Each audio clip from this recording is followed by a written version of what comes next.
Dès que Rachel entra dans l'appartement, elle surprit une conversation animée. C'était surtout son mari qui parlait, tandis que sa mère se tenait la tête baissée, soupirant lourdement. « Mais tu rêvais d'avoir une maison de campagne », dit Jacques avec irritation, clairement lassé de la dispute. « Eh bien, oui », confirma sa mère. Avant de commencer l'histoire, n'oubliez pas de laisser un like et de vous abonner à la chaîne pour voir plus d'histoires comme celle-ci. Miranda désirait depuis longtemps déménager à la campagne. Il y a quelques années, elle avait pris sa retraite et s'était lassée de la vie citadine. Elle rêvait d'avoir son propre jardin et des parterres de fleurs dont elle s'occuperait avec joie. Et son fils avait exaucé son vœu. « Alors je l'ai acheté pour toi », dit Jacques en levant un doigt. Bien que cet achat ne fût absolument pas dans mes plans, tout ça juste pour faire plaisir à ma mère chérie. Et voilà comment je suis remercié. Il se garda bien de mentionner qu'il avait acheté la propriété à un prix dérisoire, ce qui n'avait guère affecté son budget. L'homme d'affaires en herbe voulait dramatiser la situation pour remettre sa vieille mère à sa place. « Que se passe-t-il » demanda Rachel en s'avançant dans la pièce. Les disputes entre la mère et le fils étaient très rares. D'habitude, ils s'entendaient à merveille. « Eh bien, maman ne veut plus vivre à la maison de campagne » se plaignit son mari. Rachel regarda sa belle-mère avec surprise. Elle se souvenait très bien à quel point Miranda était heureuse lorsqu'elle avait appris la nouvelle de l'achat. En effet, Miranda avait fait toutes ses valises en une soirée et avait emménagé immédiatement. Mais aurait-elle déjà changé d'avis sur la maison de campagne ? « Je ne peux pas y passer la nuit », dit sa belle-mère en évitant le regard de ses enfants. « Je ne peux tout simplement pas. Faites de moi ce que vous voulez, mais je n'y retournerai pas. » Jacques fronça les sourcils et se dirigea vers la fenêtre, visiblement agacé par toute la situation. Rachel s'approcha de sa belle-mère et lui prit les mains. « Pourquoi ne veux-tu pas ? Quelque chose ne va pas là-bas » demanda la belle-fille. Rachel n'était allée à la maison de campagne qu'une seule fois, lorsque son mari leur avait montré la nouvelle propriété, et tout lui avait semblé normal. « J'ai toujours l'impression que quelqu'un m'observe la nuit » dit Miranda d'un ton sinistre. « Je suis sûr que quelque chose vit dans la maison. Je ne sais pas, des esprits. Peut-être des esprits malins. » Avant que Rachel ne puisse dire quoi que ce soit, le rire bruyant de son mari emplit la pièce. « Maman, quelle bêtise tu inventes encore » ricana-t-il. « Tu as trop regardé de séries télévisées ?»« Ce ne sont pas des bêtises » répliqua sèchement Miranda.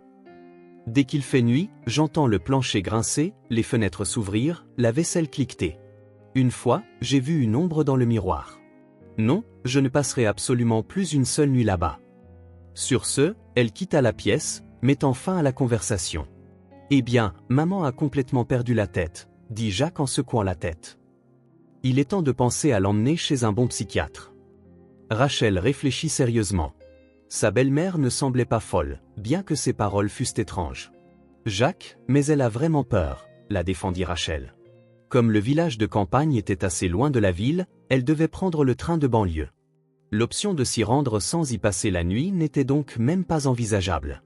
Rachel eut pitié de la vieille femme avec qui elle entretenait des relations chaleureuses. Soudain, une idée plutôt inattendue lui vint à l'esprit. « Écoute, et si j'allais à la maison de campagne avec ta mère pour y rester quelques jours ?»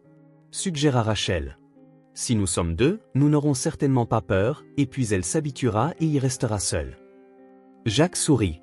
Sa femme venait de lui faire plaisir. C'était une bonne idée, car les vacances de printemps approchaient et Rachel avait un long week-end. Elle travaillait comme secrétaire dans une agence de marketing, il n'était donc pas souhaitable qu'elle s'absente les jours ouvrables. Cependant, si elle partait pour la maison de campagne pendant 3 ou 4 jours au début du mois, ce ne serait pas un problème. Et ce sera bon pour le bébé aussi. Rachel sourit en caressant doucement son ventre. Les Miller rêvaient depuis longtemps d'avoir un enfant, et quelques semaines plus tôt, la chance leur avait souri. Rachel avait découvert qu'elle était enceinte. Elle avait déjà essayé, mais toutes les tentatives s'étaient terminées tristement. Soit elle ne tombait pas enceinte, soit la grossesse se terminait par une fausse couche précoce. Tirant les leçons de cette amère expérience, Rachel essayait d'être aussi prudente que possible pour que rien de mal n'arrive à son bébé et qu'il naisse en bonne santé. « Malheureusement, je ne pourrai pas vous conduire, ta mère et toi, » dit Jacques. Trop de travail. Ils avaient démarré ensemble dans leur propre entreprise, mais après quelques années, Jacques avait été transféré dans une autre société avant de décider qu'il était temps de lancer sa propre affaire. Sa femme était restée dans la même agence de marketing. Cependant, avec le temps, elle avait été promue à un poste plus élevé. Au début, Rachel était triste. Ils ne se voyaient plus tous les jours comme avant. Mais bientôt, elle eut tant de nouvelles responsabilités qu'il ne lui restait plus de temps pour de telles pensées. Eh bien, ce n'est pas grave. Nous appellerons un taxi. Rachel fit un geste de la main. Étant enceinte, elle n'osait pas porter ses affaires jusqu'au train de banlieue. Sa belle-mère, ayant anticipé cela, était heureuse que sa belle-fille l'accompagne. Cependant, l'idée de retourner dans cette maison maudite la troublait encore. Dans la voiture, Miranda regardait nerveusement par la fenêtre, essayant de calmer un tremblement soudain. Elle se remémorait tous les moments étranges qu'elle avait vécus et craignait qu'ils ne se reproduisent. En général, la vieille femme aurait préféré que son fils vienne avec elle. Après tout, avoir un homme dans la maison semblait beaucoup plus sûr. Mais il était débordé de travail, et elle n'osait pas le lui demander. De plus, Jacques avait rejeté ses inquiétudes avec une certaine légèreté. Rachel, partageant l'avis de son mari selon lequel les esprits n'existaient probablement que dans la tête de sa mère, soupira. « Ne vous inquiétez pas tant que ça », sourit la belle-fille. « Je vais inspecter la maison de fond en comble ce soir, et vous verrez qu'il n'y a rien d'inhabituel. » « Mais j'ai vu l'ombre de quelqu'un », continua de se lamenter sa belle-mère. On aurait dit qu'elle m'observait depuis le miroir. Je l'ai vu de mes propres yeux. Et je ne souffre pas d'hallucinations. Est-ce vraiment le cas ? Se demanda Rachel en silence, observant attentivement sa belle-mère. Le chauffeur, témoin accidentel de leur conversation, lança à Rachel un regard entendu, exprimant silencieusement sa sympathie.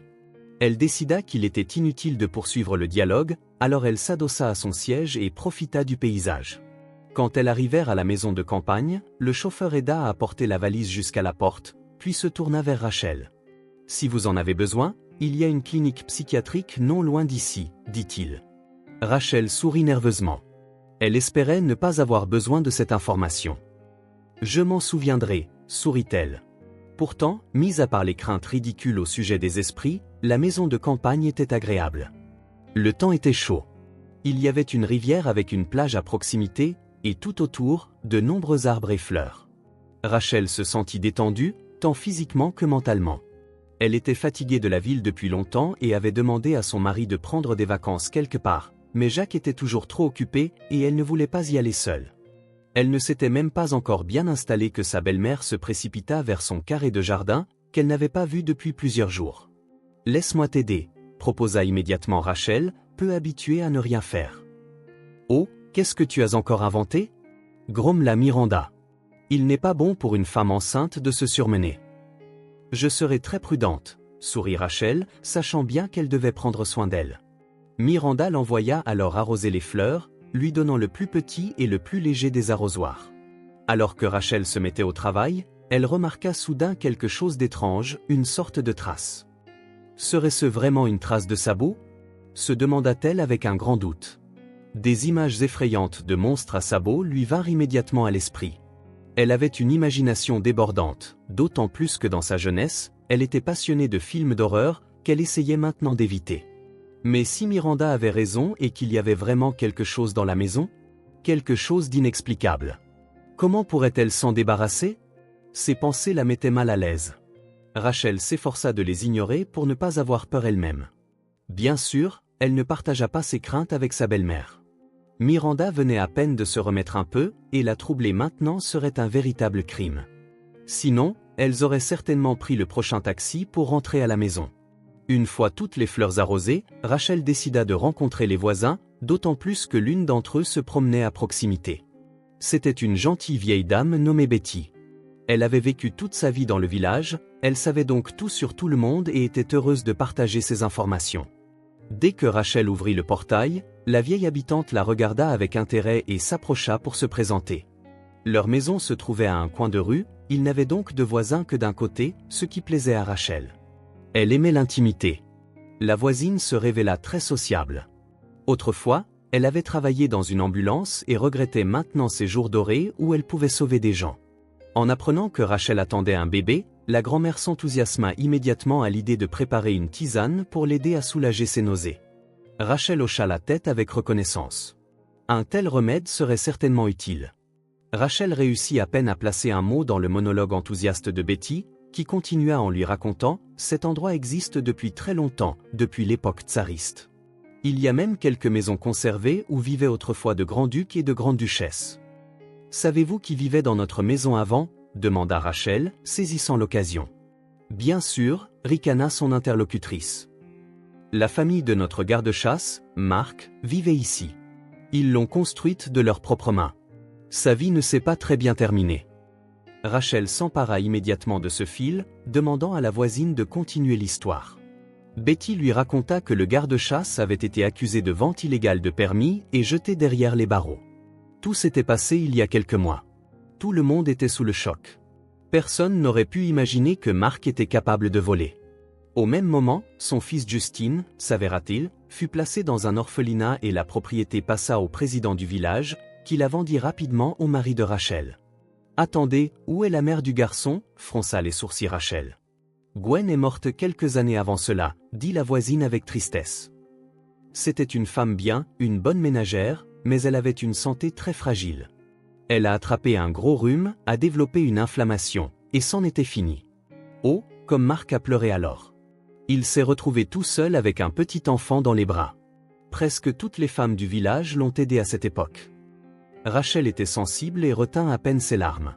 L'histoire de cette famille la toucha profondément. Elle était sincèrement désolée pour Gwen, morte si jeune, et surtout pour Justine, qui se retrouvait sans ses deux parents. Pour une raison quelconque, Marc ne lui semblait pas être le méchant de cette histoire. Son intuition lui disait que les choses n'étaient pas si simples et que le chef de famille avait très probablement été piégé. « Pensez-vous que le garde-chasse est vraiment coupable de ce dont on l'accuse » décida de demander Rachel. « Qui sait » haussa les épaules la grand-mère. « L'âme d'autrui est une chose bien sombre.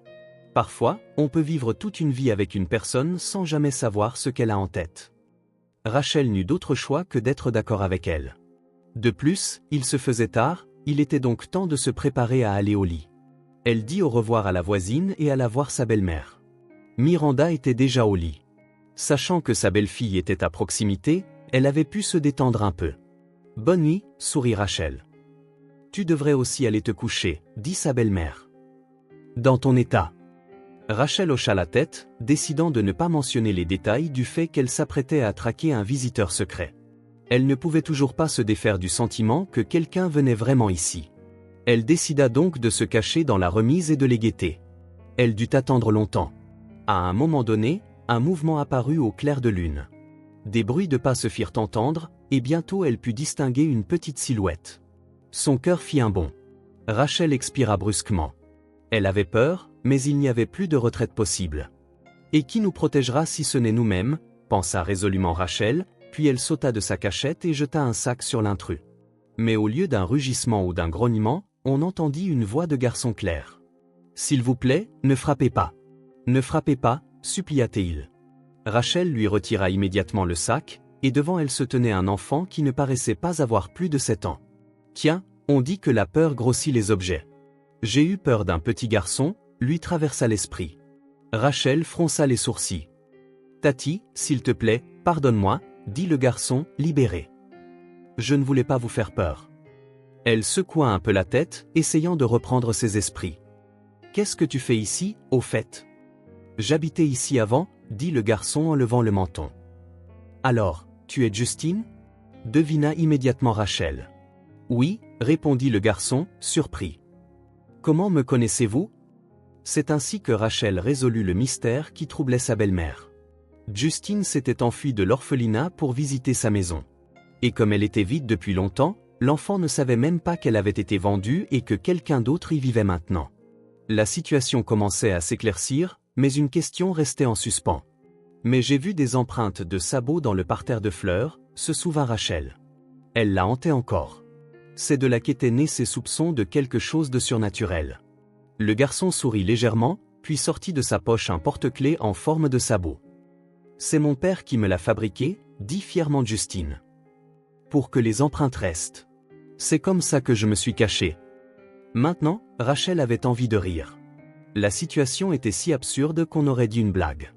Il s'avérait donc que pendant tout ce temps, sa belle-mère avait eu peur d'un enfant qui avait simplement le mal du pays et venait juste regarder son ancienne maison.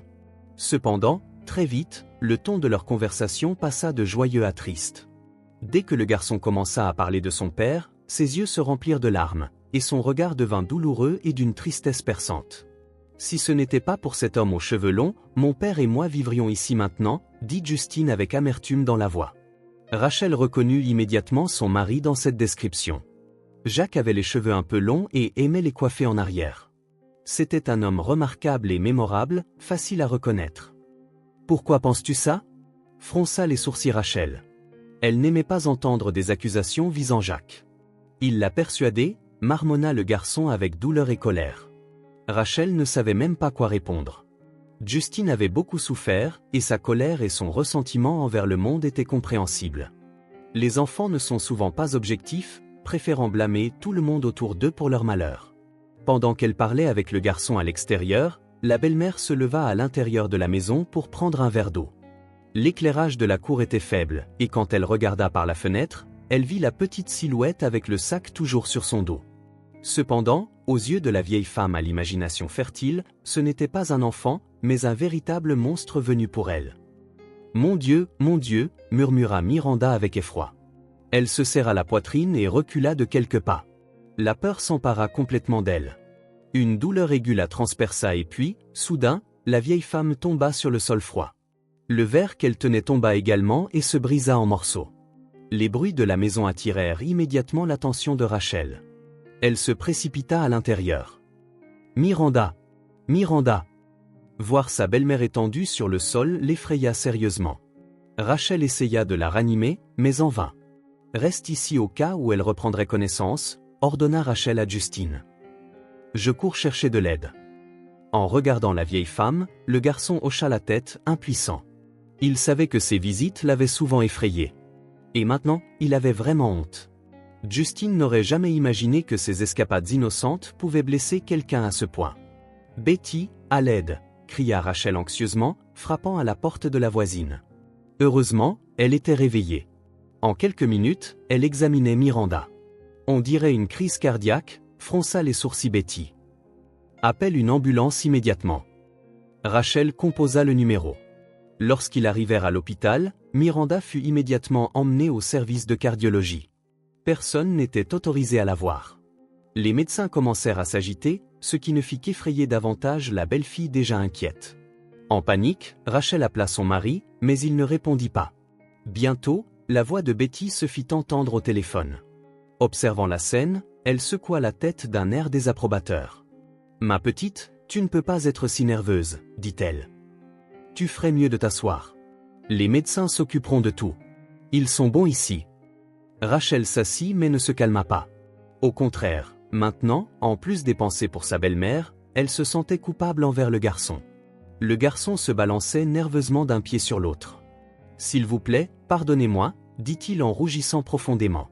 « Je ne voulais pas que les choses se terminent ainsi. » Rachel ne songea même pas à blâmer l'enfant. Il voulait juste retrouver sa maison et ses sentiments étaient tout à fait compréhensibles. Toute la situation l'avait effrayé, lui aussi. Justine retenait à peine ses larmes, alors Rachel le serra contre elle. Ils restèrent encore un moment à l'hôpital, puis il devint clair que personne ne serait autorisé à voir la belle-mère aujourd'hui. Le petit groupe décida donc de rentrer à la maison pour se reposer un peu. Rachel remercia la voisine pour son soutien et décida de garder le garçon avec elle, se disant qu'elle réglerait les choses avec lui le matin. Le lendemain, juste après son réveil, Rachel appela l'hôpital pour prendre des nouvelles de l'état de sa belle-mère. On lui rapporta que son état était stable mais sérieux et qu'il ne fallait pas la déranger. Rachel soupira lourdement. Son mari n'avait toujours pas rappelé et elle restait dans l'ignorance. Comprenant qu'elle ne pouvait pas rester ici seule tranquillement, elle décida de retourner en ville pour être avec Jacques pendant cette période difficile. « Justine, je vais te ramener à l'orphelinat », lui dit-elle après lui avoir servi un délicieux petit déjeuner. Le visage de Justine prit immédiatement une expression triste. Il cessa même de finir les pâtisseries qu'il dégustait quelques minutes auparavant. « Mais je ne peux pas faire autrement », remarqua Rachel, notant son changement. « Si je ne le fais pas, les éducateurs commenceront à te chercher, et très probablement même la police s'en mêlera. » À la mention de ceux qui avaient emmené son père sous ses yeux quelques mois plus tôt, Justine se crispa. « D'accord », hocha-t-il la tête. « Allons-y. » En entrant dans son immeuble, Rachel se souvint qu'elle voulait envoyer un texto à son mari pour l'informer de son retour soudain. « Bah, tant pis. Il ne doit plus dormir maintenant. se dit-elle en poussant la porte d'entrée, qui s'avéra non verrouillée. Comme la porte était silencieuse, on n'entendait pas toujours quand on l'ouvrait ou la fermait. C'est exactement pourquoi l'arrivée de Rachel passa inaperçue, et elle surprit une conversation. « Écoute, puisque tu es avec moi, tu seras beaucoup plus heureuse qu'avec elle, entendit-elle d'une douce voix féminine. Au début, Rachel ne comprit pas d'où venait le son, car la télévision était éteinte. « Je sais », acquiesça une voix masculine. « Maintenant, il nous suffit de divorcer, et toi et moi pourrons arrêter de nous cacher. » « Eh bien, dépêche-toi alors. La vieille du premier étage me lance des regards bizarres, rit l'inconnu. Maintenant, Rachel réalisa que la femme parlait à son mari. « Ne fais pas attention à cette vieille bique, dit Jacques avec mépris. Je dirai très bientôt adieu à cet appartement. » Rachel sentit son cœur manquer un battement. « Que veux-tu dire par dire adieu ?» demanda la maîtresse sans surprise. « Ouais, répondit le mari. Rachel sentit ses jambes se mettre à trembler. Elle s'appuya contre le mur pour ne pas tomber et prit plusieurs respirations profondes. Elle avait l'impression d'être sur le point de se briser en 1000 morceaux qui ne pourraient jamais être rassemblés. Son monde s'effondrait ici même. Et à seulement 1 mètre de là, des rires joyeux résonnaient et des plans pour l'avenir étaient discutés. Était-ce juste ? Soudain, la douleur se transforma en colère. Rachel ouvrit brusquement la porte menant à la cuisine. Surprise, la maîtresse, vêtue seulement d'une chemise d'homme, sauta de la table, et Jacques se retourna vivement. Rachel bégaya sous le choc. « Qu'est-ce que tu fais ici ? Tu es censé être à la maison de campagne avec ta mère. »« Bien sûr, ce serait beaucoup plus pratique pour toi, » ricana-t-elle sèchement, en serrant discrètement les poings. « Mais ma mère a fini à l'hôpital, et je suis venu te le dire, parce que tu ne réponds pas à ton téléphone. »« À l'hôpital ?» se crispa Jacques. Qu'est-ce qui s'est passé ? Va au village et découvre-le par toi-même, le repoussa Rachel. Ou appelle le 8e hôpital. Ils te diront tout. Elle n'avait aucune envie de lui raconter tout ce qu'ils avaient traversé ces dernières 24 heures. Son mari n'évoquait que des sentiments de dégoût mêlés de douleur. Elle ne voulait qu'une chose, ne plus voir ce visage. La maîtresse se cacha derrière le dos de Jacques. Rencontrer sa femme ne faisait clairement pas partie de ses plans. En fait, elle avait honte de la regarder dans les yeux, alors elle détourna le regard, faisant semblant de ne pas être là. Rachel, au contraire, regarda ouvertement la femme qui lui avait pris son mari, détruit sa famille et volé l'avenir de son enfant à naître. « Je demande le divorce demain », dit-elle d'une voix brisée. Jacques reçut cette nouvelle beaucoup plus calmement que la nouvelle concernant sa mère. « Oui, ce serait la meilleure solution pour nous deux », acquiesça-t-il. La facilité avec laquelle il soutenait ses paroles la blessa encore plus. Jacques n'essaya même pas de s'excuser pour sa trahison. En partant, Rachel se retourna pour poser une dernière question qui lui brûlait les lèvres. « Dis-moi, est-ce toi qui as piégé Marc ?» Elle plissa les yeux. Il sourit d'un air suffisant. C'était l'une de ses combines dont il était particulièrement fier. Tout s'est déroulé à la perfection. Il m'a fallu quelques jours pour l'expulser pour une somme modique pour mes propres besoins, répondit fièrement Jacques. Quelle espèce de... cracha la femme avant de partir rapidement, ne voulant pas partager le même air qu'un tel scélérat et traître. Rachel descendit les escaliers les larmes aux yeux. Elle se sentait comme une véritable idiote qui avait vécu avec un homme pendant de nombreuses années sans jamais savoir qui il était vraiment. « Est-ce pour ça que je l'ai épousé ?» pensa-t-elle avec désespoir. Et maintenant, je me retrouve mère célibataire. Elle n'avait aucune envie de retourner chez le traître, elle dut donc acheter à nouveau un billet de train. Après tout, à part la maison du village, elle n'avait nulle part où aller. Rachel voyagea avec des pensées sombres. Maintenant, elle comprenait clairement la raison pour laquelle son mari l'avait envoyée à la maison de campagne pour surveiller sa mère. Et si Miranda n'avait pas fini à l'hôpital ? Ou si Jacques avait répondu au téléphone tout de suite ? Alors elle n'aurait jamais découvert l'infidélité de son mari et aurait continué à vivre dans un mensonge, se laissant berner. À son retour, l'hôpital appela pour l'informer que l'état de sa belle-mère s'était amélioré et qu'on pouvait lui rendre visite. Rachel soupira de soulagement. Au moins une bonne nouvelle éclaircissait cette journée sombre. Avant la visite, le médecin demanda à Rachel de venir dans son bureau pour une conversation. « La vie de la patiente n'est pas en danger pour le moment, dit-il. Mais vous devez comprendre qu'après de telles crises, les rechutes sont toujours possibles. Il est donc important d'éviter le stress important et les tensions émotionnelles. » Rachel sourit amèrement. Sa vie à ce moment-là ne se transformait en rien d'autre que du stress. D'accord, je vais essayer, promit elle. Rachel décida donc de ne pas encore informer sa belle-mère du divorce. L'essentiel est que son cher fils ne le fasse pas, pensa-t-elle d'un air désapprobateur. Se ressaisissant, Rachel envoya un message à Jacques disant que sa mère ne devait pas être nerveuse maintenant, donc ils devraient tous les deux se taire. Le médecin traitant se révéla être un bon spécialiste et donna une consultation détaillée sur l'état de la patiente. Rachel le remercia chaleureusement puis se dirigea vers la chambre. Miranda était encore faible, le temps de visite était donc limité. La belle-fille raconta brièvement l'histoire du garçon sans-abri qui leur rendait visite la nuit. Elle assura sa belle-mère de sa totale sécurité et promit que ses visites cesseraient. Cela aida la belle-mère à se calmer, et elle reprit même un peu de poil de la bête. Elle obtint de sa belle-fille la promesse qu'elle s'occuperait de ses parterres de fleurs, ce à quoi Rachel se contenta de sourire. Quand elle rentra à la maison, Betty était déjà assise sur le banc à l'attendre et lui demanda immédiatement des nouvelles de la santé de sa voisine. « Tout va bien, ne vous inquiétez pas », essaya de répondre Rachel aussi nonchalamment que possible. La vieille femme la regarda attentivement. Ce regard était déstabilisant, mais Rachel ne détourna pas les yeux. « Dans tes yeux, ma petite, il y a une tristesse infinie », remarqua Betty d'un ton prophétique. Rachel fut gênée et mit cela sur le compte des inquiétudes pour sa belle-mère. « Non, ce n'est pas ça », secoua la tête la vieille dame. « Tu étais inquiète à l'hôpital aussi, mais tu avais une étincelle dans les yeux. Maintenant, elle s'est éteinte. » La gentille vieille femme savait bien lire les gens. Rachel avait immédiatement attiré son attention et Betty essayait de l'aider à sa manière, au moins avec des paroles aimables et de l'attention. Rachel commença à s'installer à la maison de campagne. Elle y déménagea la plupart de ses affaires et construisait lentement une vie loin de son mari. Son congé prolongé au travail fut accepté sans grand enthousiasme, mais ils n'eurent pas le choix. Se disputer avec une femme enceinte qui connaissait ses droits était trop risqué. La vie suivait son cours jusqu'au jour où un coup violent retentit à la porte. Rachel était sûre que c'était la voisine avec qui elle buvait souvent le thé sur le porche. Cependant, sur le seuil se tenait un inconnu, corpulent, nerveux et clairement impatient. « En quoi puis-je vous aider ?» demanda prudemment Rachel, le regardant de la tête aux pieds. Lorsque leurs regards se croisèrent, tout se serra en elle. Elle calculait déjà mentalement où elle pourrait courir en cas de danger. « Je viens de la part du propriétaire », dit-il d'une voix rauque. « De la part de Marc. Nous étions ensemble en prison. Il m'a dit de lui rapporter quelque chose de la cave. Donc, je dois passer.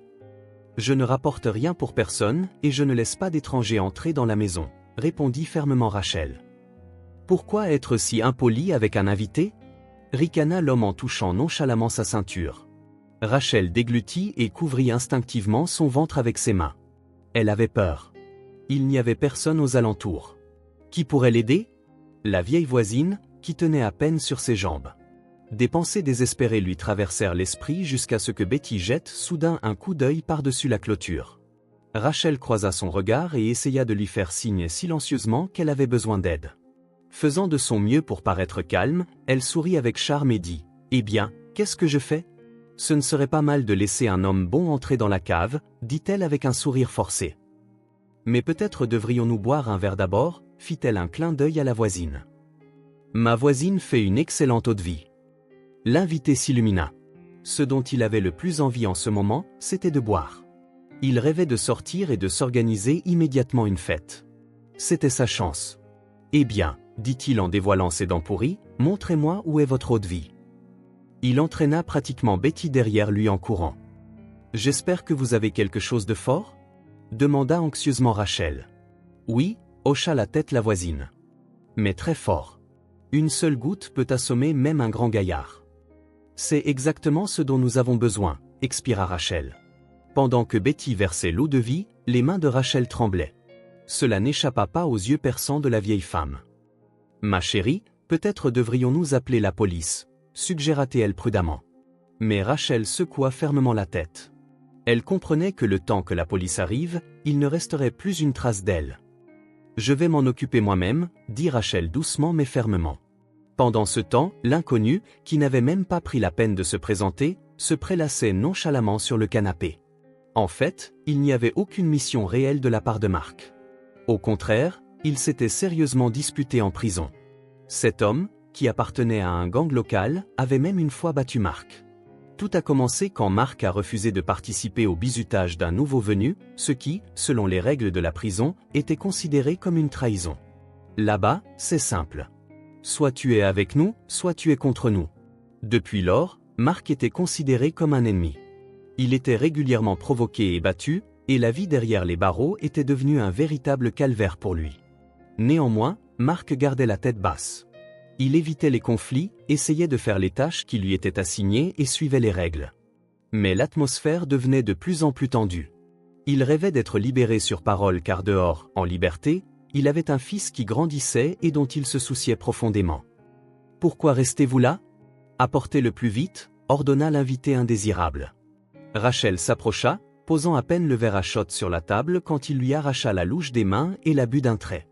Elle le regarda avec de grands yeux car la boisson contenait une dose importante de somnifères. « Pourvu que je n'en ai pas trop mis », pensa-t-elle. Le monde ne perdrait probablement pas grand-chose si une telle personne disparaissait. Cependant, elle aurait certainement des problèmes avec un homme mort sur son porche. Quelques minutes plus tard, l'inconnu commença à chanceler. « Eh bien, quelle sorte d'hôtesse êtes-vous » grommela-t-il. « Vous avez apporté à boire, mais où est l'amuse-gueule » Rachel sourit timidement puis courut dans la maison pour chercher de la nourriture.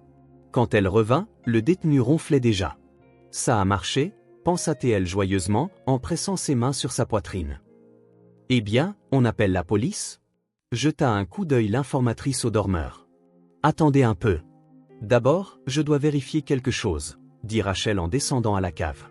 Maintenant, elle était curieuse de savoir quelle chose de valeur le simple garde-chasse pouvait avoir là que son codétenu était si impatient d'obtenir. À première vue, rien de remarquable ne fut trouvé. Rachel revenait sur ses pas quand elle trébucha accidentellement sur quelque chose de dur. Heureusement, elle réussit à rester sur ses pieds et à ne pas tomber sur le ventre. Elle s'agenouilla prudemment et commença à tâter le sol. Il s'avéra qu'à un endroit, la planche du plancher était légèrement abaissée, ce qui avait presque causé sa chute. En appuyant un peu, Rachel découvrit un double fond et y glissa immédiatement la main. « Waouh !» s'exclama-t-elle en sortant un lingot d'or. « C'est un trésor. » Maintenant, il était clair pourquoi l'étranger était si impatient d'entrer ici. Ces lingots avaient été cachés par un prospecteur il y a de nombreuses années. Marc les avait trouvés tout à fait par hasard en patrouillant dans la forêt. Il avait décidé de les prendre et de les cacher dans la cave pour les utiliser en cas de besoin. Mais il fut ensuite arrêté et n'eut pas le temps de le faire, et plus tard, la maison fut mise en vente. Derrière les barreaux, Marc confia l'emplacement du trésor à un codétenu qui se souvint de l'histoire et désira s'emparer de l'or pour lui-même. Mais grâce à l'intelligence de Rachel, il échoua. Betty appela finalement la police. Contrairement au précédent propriétaire de l'or, Rachel ne cacha pas la découverte et la remit comme l'exigeait la loi. La police emporta le lingot, disant qu'à cause de ce coup monté avec intimidation et un couteau, l'homme serait bientôt de retour en prison. C'est la seule place pour des gens comme lui, pensa Rachel, frissonnant au souvenir du regard fou de cet homme. Elle comprit qu'elle confiait l'affaire à un bon avocat dont les services étaient coûteux. « Cette personne est-elle très importante pour vous » demanda la secrétaire quand Rachel arriva au cabinet d'avocat. « Le sauver coûtera une fortune » ajouta Rachel. « Pour être honnête, je ne l'ai jamais vu » sourit Rachel, ce qui laissa l'employé sans voix. L'avocat se mit immédiatement au travail. En quelques jours seulement, il réussit à faire rouvrir le dossier. Rachel pensa que Justine devait le savoir, alors elle se précipita à l'orphelinat pour partager la bonne nouvelle avec le garçon. Cependant, ses yeux déjà grands étaient maintenant grands ouverts. « Papa pourrait être libéré » demanda-t-il. « Oui » sourit Rachel. « Il a de très bonnes chances. » Justine ne put contenir sa joie, alors il serra Rachel très fort, pressant le sommet de sa tête contre sa poitrine. Elle ressentit une telle tendresse pour lui, comme si elle le protégeait de tous les malheurs du monde de ses propres mains. « Tu verras, mon chéri, très bientôt, toi et ton père vivrez comme avant, » promit-elle. « Mais et vous » se dégagea le garçon. Sa question fit hésiter Rachel. « Quoi ? Je n'ai pas compris, » dit-elle. « Alors, où vivrez-vous alors » demanda le petit. « Oh, je ne sais même pas, » hésita-t-elle. « Quand ces gens retourneront dans leur maison avec leur mari, elle n'y restera certainement pas. Surtout qu'ils divorceront d'un jour à l'autre et deviendront de parfaits étrangers. Elle n'avait pas d'amis qui pourraient l'héberger. Et ses parents vivaient dans une autre partie du pays. Oui, elle ne leur avait pas parlé depuis longtemps, Elle ne pouvait donc pas simplement retourner chez eux. Anne toucha involontairement son cœur. Leur silence s'éternisa, mais elle ne savait tout simplement pas comment répondre à cet enfant intelligent. Quelques jours plus tard, Miranda fut enfin sortie de l'hôpital. Elle était très attristée par le fait que son propre fils ne lui avait même pas rendu visite une seule fois, bien qu'elle ait été gravement malade et proche de la mort. Bah, tant pis. Le pauvre est juste épuisé. Jacques a juste beaucoup de travail. Il ne peut pas se couper en deux, dit la belle-fille avec un sourire amer. Peu importe à quel point elle essayait de protéger sa famille, le divorce était inévitable. Demande à Betty de faire une tisane calmante. Après cela, elle raconta tout du début à la fin. À la fin de son monologue, la mère de Jacques était devenue si pâle que Rachel était sur le point d'appeler une ambulance. « Et mon fils a fait tout ça à des étrangers », se lamenta cette femme bonne qui ne comprenait pas ce qu'elle devait ressentir maintenant. D'un côté, elle comprenait à quel point les actions de Jacques étaient horribles, combien de personnes il avait blessées, mais de l'autre, c'était son fils, et elle ne pouvait tout simplement pas aller contre lui. Miranda n'essaya même pas de persuader Rachel de sauver la famille. Elle savait que c'était impossible. « Fais ce que tu penses être juste, ma chérie, dit-elle seulement. Et je soutiendrai toute décision que tu prendras. » Rachel lui en fut reconnaissante. Elle était heureuse que même dans une telle situation, sa belle-mère ait su agir avec sagesse. La vieille femme vit que pendant son absence, la bru avait pris soin du parterre de fleurs.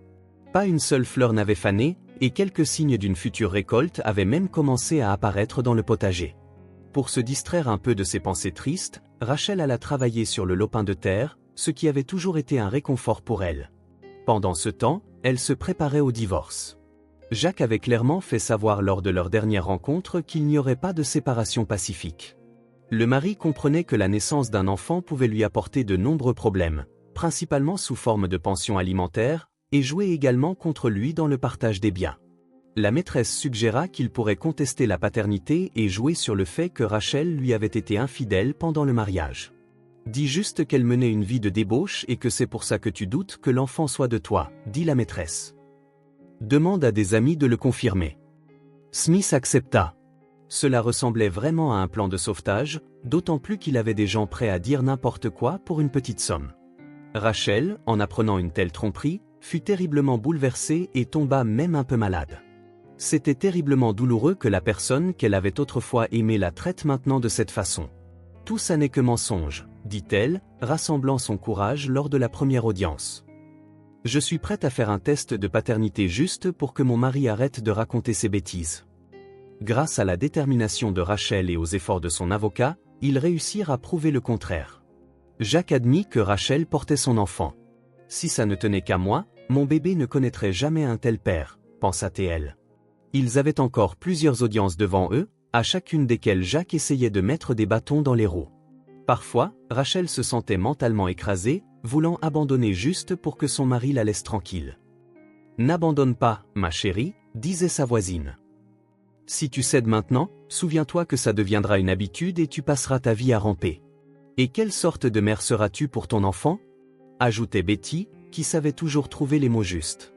Alors Rachel serra les dents et continua à se battre. Après un certain temps, ils divorcèrent enfin et les biens furent partagés à parts égales, ce qui rendit la maîtresse de Jacques furieuse, car elle s'était déjà installée dans leur appartement et imaginait même comment elle le rénoverait. « Laisse-la d'abord accoucher, ricana-t-il. Tout peut arriver. » Rachel fut horrifiée par ces paroles. Elle n'arrivait pas à croire qu'elle l'avait épousé un jour. Il lui semblait que c'était maintenant une personne complètement différente. Ou peut-être étais-je une idiote naïve, pensa-t-elle. Après le divorce, l'affaire Marc prit de l'ampleur. Ils réussirent à trouver des preuves démontrant que le dossier contre lui était monté de toutes pièces, et que Jacques était le véritable coupable. La police s'intéressa à lui. Le premier endroit où le garde-chasse se rendit après sa libération fut l'orphelinat. En voyant son père, Justine courut vers lui de toutes ses forces, puis tomba dans l'étreinte chaleureuse qui lui avait tant manqué pendant tant de mois. Enfin, le garçon sentit qu'il était de nouveau nécessaire. L'éducateur observa la scène, essayant de retenir ses larmes. La réunion du père et du fils après leur longue séparation était incroyablement touchante. Miranda, en les voyant, commença immédiatement à faire ses valises. Elle comprenait que sa présence ici était déplacée. Cette famille avait simplement été privée de son foyer. La vieille femme se fichait que sur le papier elle soit la propriétaire officielle. Elle était prête à transférer immédiatement la maison à son propriétaire légitime.